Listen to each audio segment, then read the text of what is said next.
জামাতে নামাজ আদায়ের সময় বায়ু ত্যাগ হলে বের হয়ে ওযু করার সুযোগ না থাকলে করণীয় কি? নামাজের জামাতে দাঁড়াইছেন, কাতারের মাঝখানে আছেন, ওযু ভেঙে গেছে। এখন এমন মুসল্লি গাদাগাদি করে দাঁড়াইছে, পেছনে 10-12 কাতার আছে, আপনি ভাঙ্গা শেষ পর্যন্ত ওযু করা কঠিন। এরকম যদি হয় তাহলে ওযু ভেঙে গেলে ওই অবস্থায় অপেক্ষা করবেন। বসা অবস্থায় ওযু গেছে, বসে থাকেন। দাঁড়ানো অবস্থায় ওযু দাঁড়ায় থাকেন। এরপরে যখন সুযোগ পাবেন বের হবেন। আর যদি একটু একটু করে আস্তে আস্তে কাতারের ফাঁকে বের হয়ে যেতে পারেন সেটা ভালো। কথা কি বুঝাতে পারছি?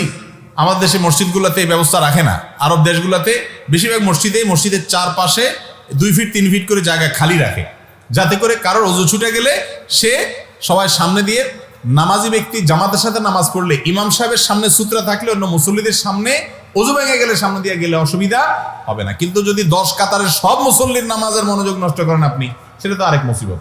এই জন্য এক কাতারের সামনে দিয়ে আস্তে করে যাই, আপনি রাস্তায় উঠে গেলেন, ওই রাস্তা দিয়ে চারপাশ দিয়ে হাঁটে আপনি বের হয়ে গেলেন। যদি বের হওয়ার কোনো সুযোগ না থাকে ওই অবস্থা অপেক্ষা করবেন, বিনা ওযুতে নামাজ কন্টিনিউ করবেন না। মুশকিল হলো ওই অবস্থা যদি দাঁড়ায় থাকে, সবাই বলবে ব্যাপার কি, দাঁড়াচ্ছে কেন?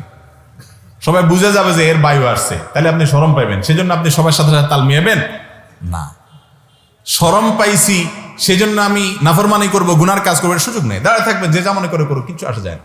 এরপর আপনি ওযু করবেন। যদি বাইর হওয়ার সুযোগ না থাকে, বিনা ওযুতে সিজদা দেওয়া নামাজ পড়া জায়েজ